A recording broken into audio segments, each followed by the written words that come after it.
Muy buen día, espero se encuentren muy bien. Mi nombre es Alejandro Cartagena.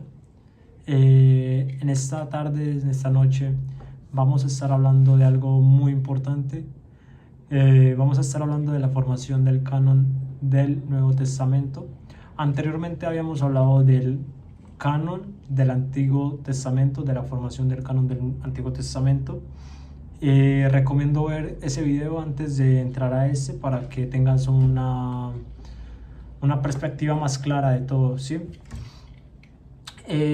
Bueno, vamos a comenzar con algo básico y es hacer una pregunta. ¿Alguna vez has preguntado o te has preguntado a ti por qué la Biblia tiene exactamente 27 libros y no otros? Pues porque no tienes más sino solo 27. ¿Sí? ¿Quién fue el que decidió quién entraba o qué otro libro no entraba? ¿Sí?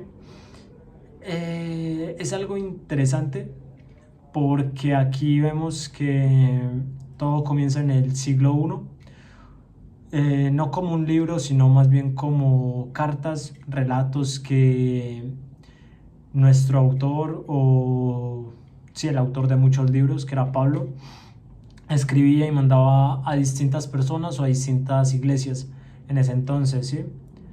Después de que Pablo estuviera escribiendo estos relatos, luego llegaron los evangelios, ¿sí?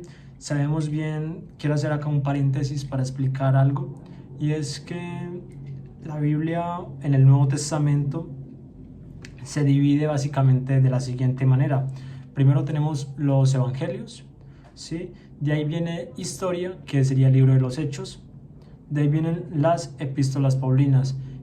Voy a mencionar pocas por el corto tiempo de estos video podcasts que tengo. Unas son las doctrinales, las epístolas de la prisión, también tenemos las pastorales y las escatológicas, ¿sí? La verdad es un tema algo interesante. ¿Qué ocurre? ¿Qué ocurre después con estas cartas o qué ocurre después con estos registros que él hacía a cada una de estas iglesias? Sí, estas cartas no se guardaban en las iglesias, ¿sí? Todos empezaron como a intercambiarlas, todas estas cartas iban viajando. Entonces, digamos, si estaba de pronto en Éfeso, en la iglesia de Éfeso, pues en un momento así de la nada terminaba en Roma, ¿sí? Así es que los escritos locales se convirtieron en un patrimonio compartido. No fue una recopilación rápida, sino un reconocimiento progresivo de que textos tenían un peso especial, ¿sí? Entonces, así fue como se fueron dividiendo cada una de estas cartas, y así fue que se fueron convirtiendo en libros, ¿sí? Quiero hacer acá una aclaración también, y es cómo eligieron estos 27 libros.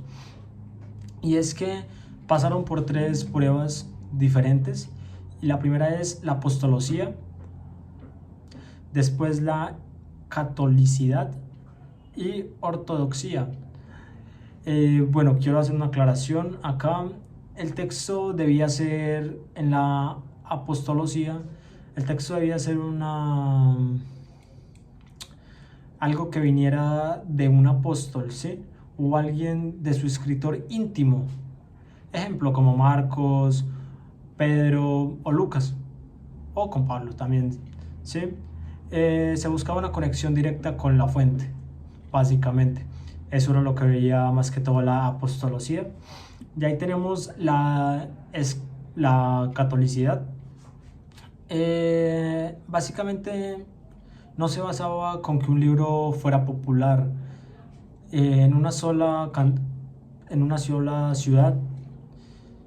Tenía que ser reconocido y leído por la gran mayoría de las comunidades cristianas del mundo antiguo. Entonces la catolicidad leía cada una de estas cosas y cada una de estas cartas, y decía, bueno, esta no me parece, esta sí me parece, esta no, o esta sí, pero esta no, ¿sí? Y también era como el reconocimiento que la gente les daba. También tenemos la ortodoxia. Básicamente el mensaje encajaba. El contenido debía ser concreto o algo coherente con la regla de la fe, es decir, que la enseñanza central que ya se conocía de Jesús, o sea que tampoco podía ser algo así como súper desfasado que uno dijera, no, es que yo no me creo eso de que él voló, ¿sí?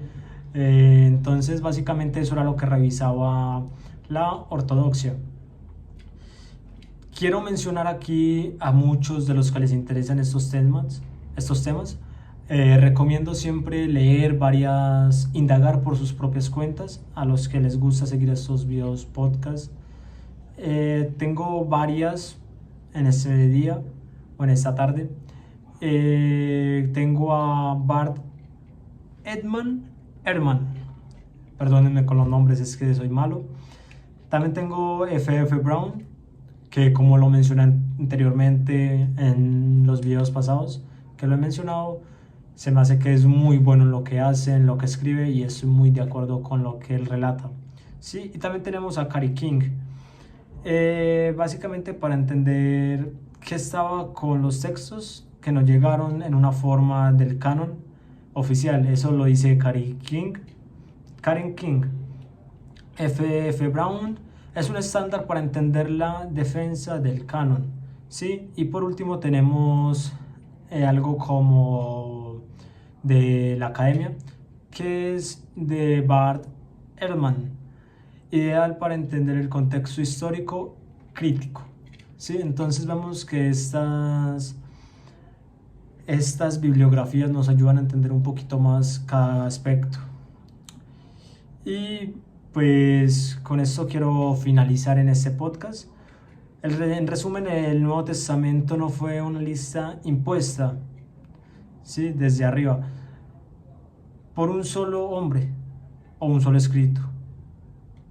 Fue el resultado de siglos de discernimiento comunitario.